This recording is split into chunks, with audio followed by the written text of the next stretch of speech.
tanah ni tak mampu kan, ada besar kok. Kawat ya. Baik. Kita ambil sikit, bubur dalam ni, bubur air. Bakar. Nampak? Oh, tu. Patut orang buat sekarang.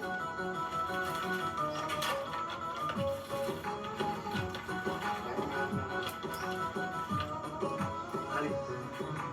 Kita bubur banyak ni dalam ni. Ya. Rambut anak ya. Kita bubur. Ambil air. Baik. Okey. Kita buat dulu topi keduduk ni. Wah. Oh, berantak je. Kita tengok. Asal kuat. Dia tidak mati pun. Kalau tak mati dia puas. Satu lagi.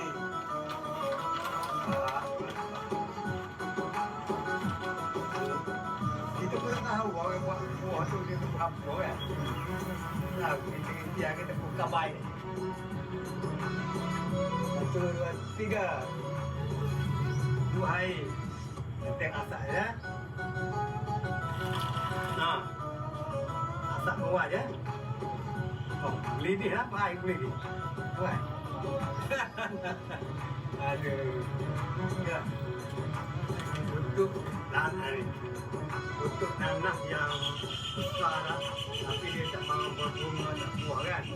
Coba biarkan bubuk kabai. Sikit. Besar sikit je. Sampai jago aja. Buah itu.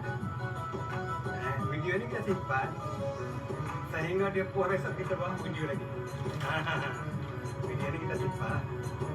Ini nanah yang kita bubuhkan baik dulu. Ni hasil dia.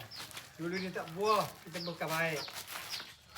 Bubuhkan baik. Bubuhkan baik macam mana?